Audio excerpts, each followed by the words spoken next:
First Contact's Arrogance. High Admiral Vexthor of the Kraxan Empire stood before the curved windows of his command deck, his crystalline exoskeleton reflecting the starlight as he studied the holographic reports floating before him. The data streams showed something impossible. A primitive species had somehow developed quantum-fold technology in less than a century. Preposterous, he chittered, mandibles clicking in annoyance. Humans were mining helium on their moon barely 50 years ago. These readings must be erroneous. Intelligence Officer Mira 7, her cybernetic enhancements pulsing with stored data, approached with careful deference. High Admiral, I must insist you review the full spectrum analysis.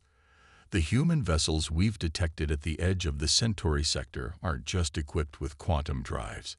They're running configurations we've never seen before. The Admiral's crystalline plates shifted in what passed for amusement among his kind. The Kraxan Empire had ruled the galaxy for 10,000 years, their technological superiority unchallenged. They had encountered hundreds of emerging species, all following the same predictable pattern of development. None had ever surprised them. Show me, he commanded, more to humor his officer than out of genuine concern. The holographic display expanded, revealing detailed scans of human ships. Their design defied conventional engineering logic. Asymmetrical formations that should have torn themselves apart in quantum space somehow maintained perfect structural integrity. Energy signatures pulsed in patterns that seemed to shift and adapt even as they watched. These readings can't be accurate, Vexthor insisted, though doubt had begun to creep into his voice. No species develops this rapidly. It violates every known principle of technological evolution. There's more, Mira 7 continued, her cybernetic eye whirring as it projected additional data streams.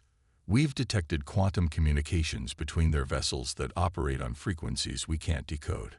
They're using principles that our best scientists can't even theorize. The High Admiral's crystalline form stiffened. In 10,000 years of Imperial history, no one had ever developed communication systems the Kraxan couldn't crack. It was impossible. It was unthinkable. Send probe drones, he ordered. I want visual confirmation of these vessels, and dispatch the 7th Fleet to establish a containment perimeter. Whatever the humans are doing, they will learn their place in the galactic order. As orders rippled through the command chain, automated probe ships streaked toward the human fleet's reported position. Within hours, the first visual feeds arrived, and the command deck fell silent. The human ships hung in space like dark predators, their hulls seeming to drink in starlight rather than reflect it. They moved with an organic fluidity that made them appear alive, their formations shifting in ways that defied tactical analysis. But most disturbing were the energy readings. They seemed to pulse in harmony with the quantum fabric of space itself. Impossible, Vexthor whispered, his crystalline form vibrating with unease. They were supposed to be centuries away from this level of advancement. The containment protocols were based on standard technological progression models. Mira 7 finished. But the humans aren't following any known development pattern. They're innovating. The word hung in the air like a curse. Innovation, true innovation, was rare in the galaxy. Most species, including the Kraxan, advanced by building upon established principles, taking small, predictable steps forward. But these humans, they were taking logical leaps that bordered on madness. The 7th Fleet will handle this, Vexthor declared, though his confidence sounded hollow even to himself. These humans may have stumbled upon some advanced technology, but they lack the experience to use it effectively. A show of imperial might will remind them of their proper place. As if in response to his words, the quantum communications network suddenly erupted with urgent transmissions. The 7th Fleet had arrived at the containment coordinates, but the human ships were gone. In their place hung a single automated beacon, broadcasting a message on all frequencies in perfect Kraxan language.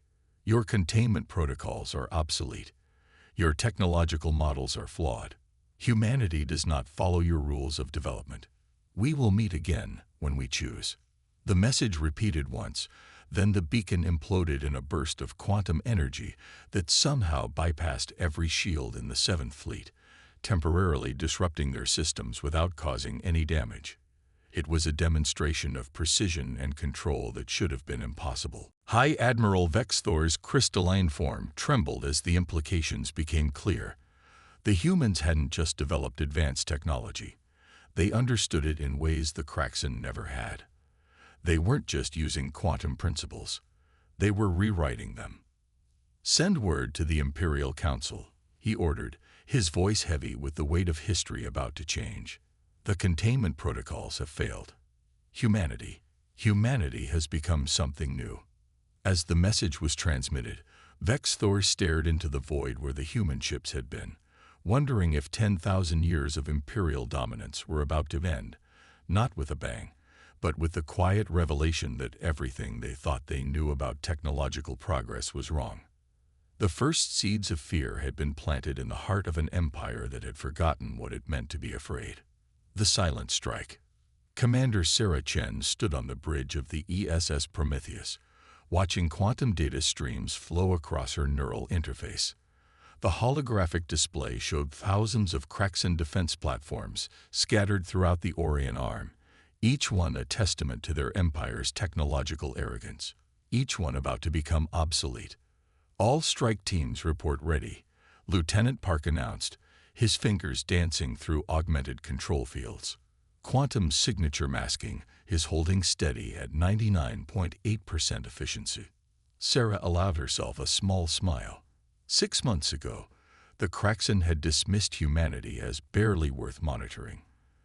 They didn't know that Earth's apparent technological leap hadn't been a leap at all. It had been a carefully orchestrated unveiling of capabilities developed over decades of secret research. "Begin Operation Blindside," she ordered. "Execute on my mark." Across 50 light-years of space, 300 human vessels hung invisible in quantum space, their presence masked by technology the Kraxan hadn't even theorized possible. Each ship carried a payload that represented humanity's greatest advantage: the ability to think beyond established limits. "Strike teams, you have weapons free. Remember, no casualties unless absolutely necessary. We're here to demonstrate capability, not start a war." Mark. In perfect synchronization, human ships emerged from quantum space directly adjacent to the Kraxan's most sophisticated defense platforms. Before the automated systems could even register their presence, specially designed quantum interference pods attached to each platform's core processors. The effect was immediate and devastating. Across the entire Orion Arm, Kraxan defense systems began shutting down, not through destruction or brute force hacking, but through a fundamental reimagining of how quantum information could be processed. "First wave successful," Lieutenant Park reported, his voice tight with controlled excitement. "All targeted platforms are experiencing complete system isolation. No distress signals were transmitted." Sarah nodded, watching through her neural interface as the operation unfolded. The Kraxan had built their defense network on the assumption that quantum information could only be manipulated in certain ways. Humanity had simply asked, what if those assumptions are wrong? "Second phase," she commanded. "Begin broadcast." Throughout Kraxan space, their disabled defense platforms suddenly lit up with new energy signatures. Each one began transmitting the simple message, not just in Kraxan language, but through their own secure quantum networks. "Your defenses are now under our control. We could disable them permanently. We could turn them against you. Instead, we offer a demonstration of restraint. The galaxy need not be ruled through force." On the Prometheus's bridge, Sarah watched as Kraxan response fleets scrambled to react. But they had trained for the wrong kind of warfare, prepared for the wrong kind of enemy. They expected direct confrontation, shows of force, attempts at territorial conquest. Instead, humanity had simply reached out and taken control of their defensive infrastructure without firing a single shot. Kraxan command vessels are attempting to initiate emergency protocols, Lieutenant Park reported. Their efforts to regain control of the platforms are creative but ineffective. They don't understand the fundamental principles we're using. Show them, Sarah ordered. Across Craxan space, the captured defense platforms began to move, not to attack, not to threaten, but to dance. In perfect synchronization, thousands of the most advanced weapons platforms ever created began to weave complex patterns through space, demonstrating a level of control and precision that the Craxan had never achieved with their own technology. Message from Craxan High Command, Lieutenant Park announced, surprise evident in his voice. There, requesting a dialogue. Sarah's neural interface flashed with new data as the message was decoded. The Craxan weren't just requesting dialogue. They were struggling to understand how their supposedly inferior opponents had so completely outmaneuvered them. Send our response, she commanded. Tell them we'll meet in neutral space. And remind them, everything we've demonstrated today was accomplished without causing a single casualty. We can either be the most dangerous enemy they've ever faced, or the most valuable allies they never expected. As the message was transmitted, Sarah reflected on the true nature of humanity's advantage. The Craxan had spent 10,000 years perfecting their technology, but they had done so within self-imposed limits. Humanity had spent its brief existence questioning limits, pushing boundaries, and imagining possibilities that other species dismissed as impossible. All strike teams, begin withdrawal, she ordered. Leave the defense platforms operational but locked. Let them study our work. Let them try to understand how we did it. The human fleet vanished back into quantum space, leaving behind a galactic superpower grappling with a fundamental question. How do you defend against an enemy that doesn't play by your rules because they never learned them in the first place? In her quarters later, Sarah reviewed the operation logs. Not a single shot fired. Not a single life lost. Yet in less than 6 hours, humanity had demonstrated more tactical and technological superiority than the Craxan had shown in 10 millennia of conquest. Computer, she spoke aloud. Send a message to Earth Command. Operation Blindside successful. Phase 3 can begin ahead of schedule. The real test wasn't in showing strength. It was in showing wisdom. Humanity hadn't just developed better technology. They had developed a better way of thinking about technology. And that, more than any weapon, would reshape the galaxy. The Adaptive Edge. The Grand Archive of the Craxan Empire, a vast quantum data core spanning an entire moon, had never recorded such chaos. Chief Archivist Zinra, her consciousness directly linked to the archive's systems, watched in fascination as reports flooded in from across the galaxy. Species that had been docile servants of the Empire for millennia were suddenly asking dangerous questions. How did the humans do it? That question echoed through every level of Imperial society, from the lowest maintenance drone to the highest council chambers. But Zinra saw something the others missed. It wasn't just the humans' technology that was spreading. It was their way of thinking. Another breach detected in Section 847 Beta, her assistant reported. The Viridians are attempting to access restricted engineering protocols again. Zinra's neural pathways tingled with concern. The Viridians had been loyal Imperial subjects for 6,000 years, maintaining the Empire's quantum communication networks with unquestioning efficiency, until they saw what humanity had done to those same networks. Let them, she ordered, surprising herself, monitor their access patterns. I want to see how they think. On screens throughout the archive, she watched as the Viridians explored restricted data in ways she'd never seen before. They weren't just copying human technology. They were applying human methodology, testing boundaries, questioning assumptions, combining ideas in ways that should have been impossible. Meanwhile, across the Empire, similar scenes were playing out. The Nexari, masters of biotechnology, had begun experimenting with human-inspired quantum organic interfaces. The Kothari, long resigned to their role as imperial miners, were developing new extraction techniques based on Earth's primitive boring machines. In her private chambers, Zinra received a classified transmission from the Imperial Security Council. The humans have made no further military moves, the report stated. But their influence spreads like a virus. Subject species are displaying unprecedented rates of technological advancement. She studied the attached data with growing amazement. The humans weren't conquering the empire. They were transforming it from within. Every species that came into contact with human ideas seemed to undergo a kind of awakening, rediscovering their capacity for innovation. New data incoming, her assistant announced. The humans are sharing technology. Zinra's consciousness expanded to absorb the information. Earth had begun openly broadcasting technical specifications for some of their advancements. Not their most advanced technology, but innovations that seemed specifically chosen to spark creativity in other species. They're teaching, she realized, not just sharing technology, but showing others how to think differently about it. The implications were staggering. The Craxan Empire had maintained control partly by regulating technological advancement, ensuring each species developed along predictable, controllable paths. But humanity had introduced chaos into that system. Beautiful, productive chaos.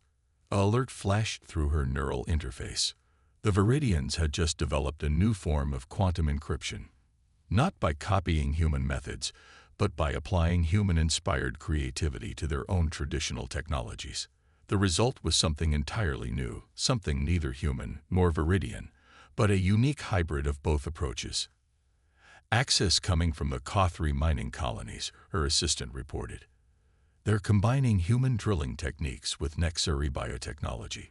Efficiency rates are impossible. Zinra watched as innovation spread through the empire like wildfire. Each species that embraced human thinking began developing in unique, unpredictable ways. The Craxan's carefully maintained hierarchy of technological development was dissolving, replaced by a web of creative exchange. The humans knew this would happen, she realized. Their military demonstration wasn't about showing superiority, it was about showing possibility. Through her link to the archive, she accessed restricted historical records. In all of recorded galactic history, no species had ever advanced this way. Most followed linear paths, building slowly upon established principles. But humanity had somehow maintained exponential growth, constantly breaking through perceived limitations. A new transmission arrived from Earth, broadcast openly on all frequencies, to all species of the galaxy. Innovation is not a finite resource. Creativity knows no imperial boundaries. The future belongs to those who dare to imagine it differently. Zinra felt something she hadn't experienced in centuries of service to the Empire. Hope, not just for advancement, but for transformation. The humans hadn't just challenged the Empire's military might. They had challenged its fundamental assumptions about how species should develop. In her private log, she recorded an observation that would have been treasonous just days earlier. The humans are not a threat to the Empire because of their technology. They are a threat because they remind us of what we all once were, creatures of unlimited potential, bound only by our imagination. As she completed her log entry, new alerts flooded her consciousness. Across the Empire, species were beginning to communicate directly with each other, sharing innovations, combining technologies in ways the imperial hierarchy had never allowed.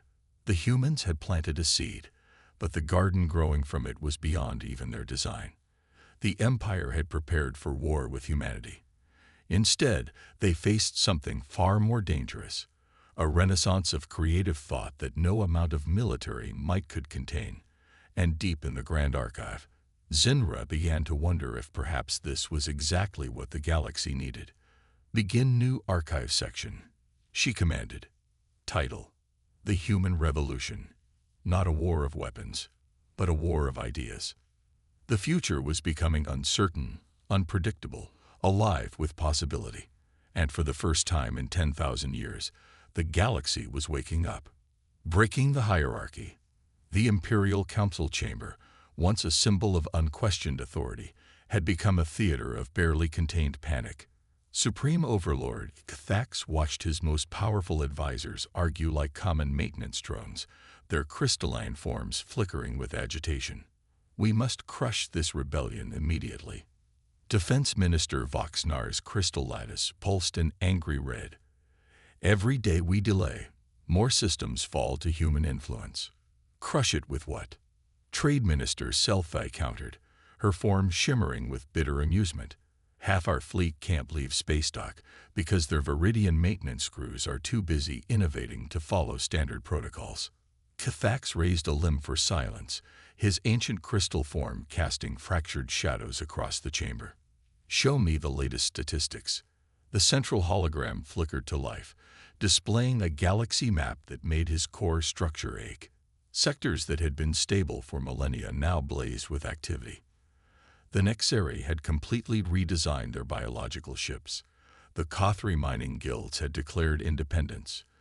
Even the synthetic collective, loyal servants for 8,000 years, had begun experimenting with human-inspired consciousness expansion.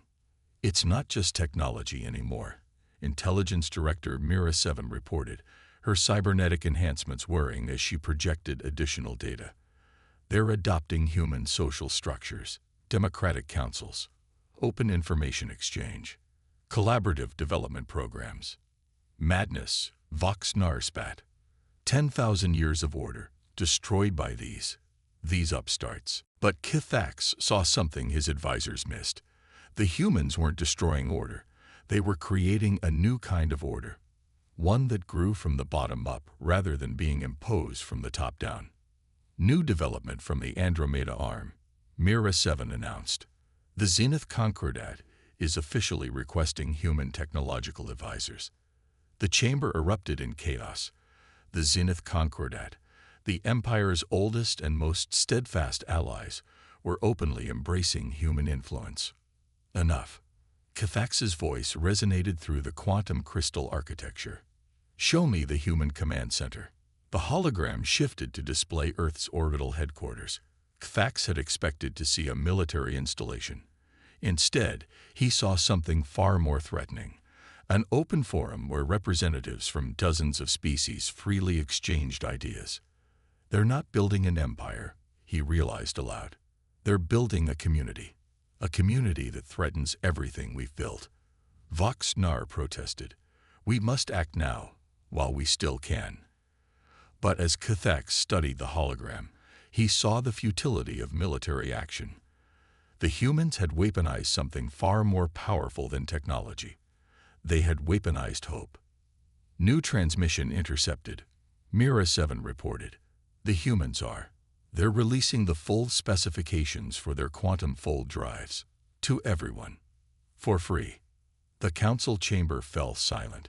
Such technology was worth the GDP of entire sectors. To simply give it away. It's a trap, Voxnar declared. They must be sharing flawed designs. No, Cathax said quietly. They're demonstrating an entirely different way of thinking about power. Knowledge, freely shared, multiplies. They're not trying to hoard resources. They're trying to create more of them. As if to confirm his words, the hologram showed new innovations appearing across the galaxy. Species that received the quantum fold specifications weren't just copying them. They were improving them, adapting them to their own needs, creating new variants that even the humans hadn't imagined. The synthetic collective has announced a breakthrough. Mira 7 reported, her voice tinged with awe. They've combined human quantum theory with their own consciousness matrices. They're achieving intelligence levels we thought impossible. Cathax watched as his empire transformed before his eyes. The rigid hierarchy that had maintained stability for 10,000 years was dissolving, replaced by a web of connections and collaborations that defied control. Supreme Overlord, Selfie ventured carefully.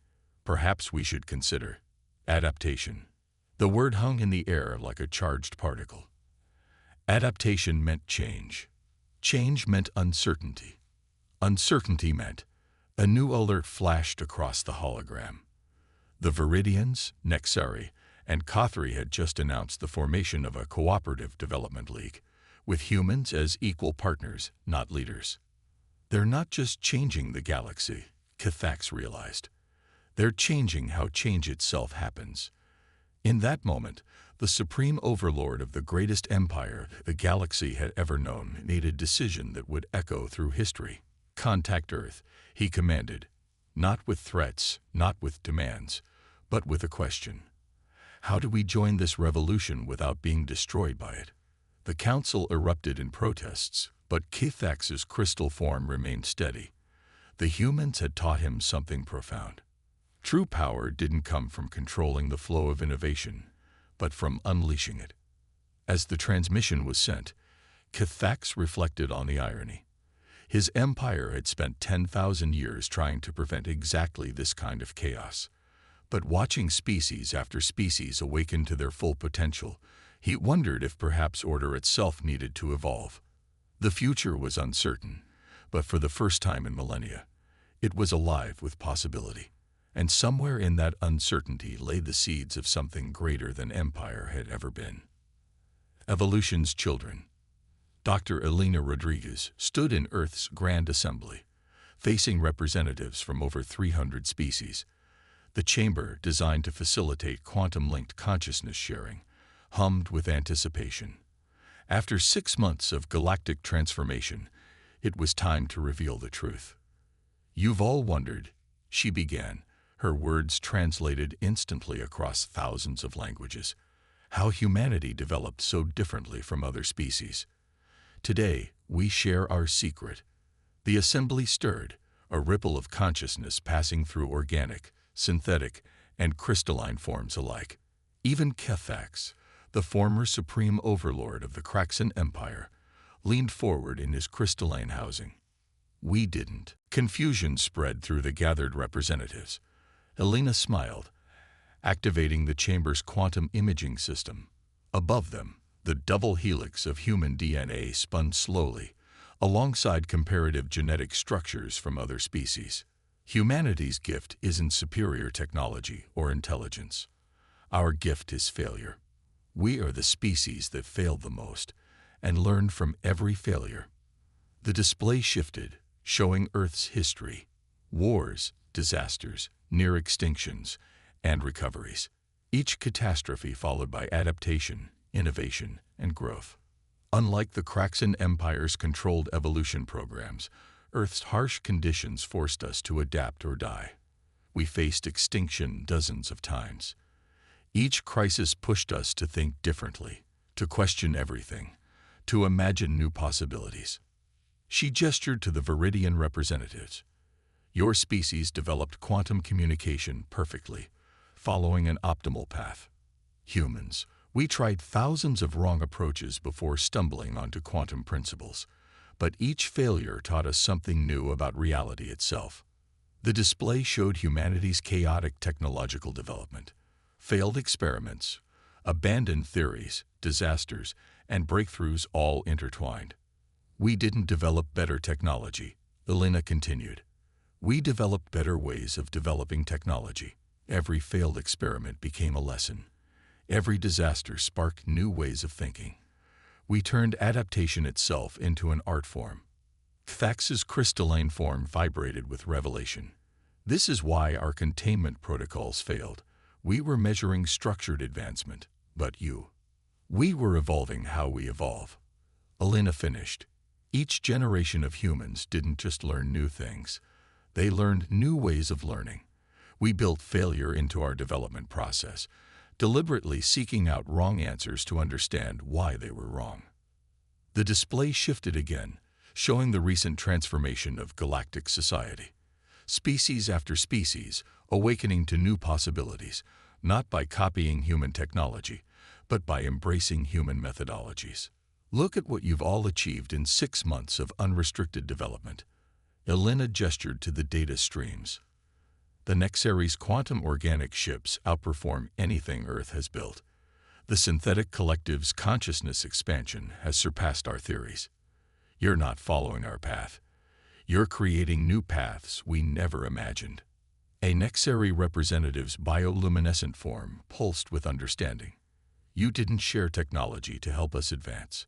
You shared it to show us how to think differently about advancement itself." "Exactly," Elena smiled. "Humanity's gift to the galaxy isn't knowledge. It's the understanding that knowledge isn't a finite resource to be hoarded, but a living thing that grows through sharing, through failure, through endless questioning. The chamber hummed with growing excitement as species after species began sharing their recent breakthroughs. Each innovation sparked new ideas, new combinations, new possibilities. The galaxy was alive with creativity in a way it hadn't been for 10,000 years. But there's more. Elena's voice cut through the excitement. We've detected something at the galaxy's edge. Something that suggests we'll need all our combined innovation very soon. The display shifted one final time, showing readings that made even the synthetic intelligences pause in calculation. Strange energy patterns, unlike anything in known space, approaching the galaxy. This, Elena declared, is why we push so hard to wake up the galaxy. Whatever's coming, it's beyond any single species' ability to comprehend. We'll need all of us, thinking in new ways, working together, failing and learning and growing together. Kithax's crystalline form resonated with unexpected emotion. You knew. All along, you knew something was coming. Your entire strategy was preparation. Elena nodded. Not to face the threat ourselves, but to ensure the galaxy could face it together. Not as an empire, not as separate species, but as a living, growing, adapting civilization.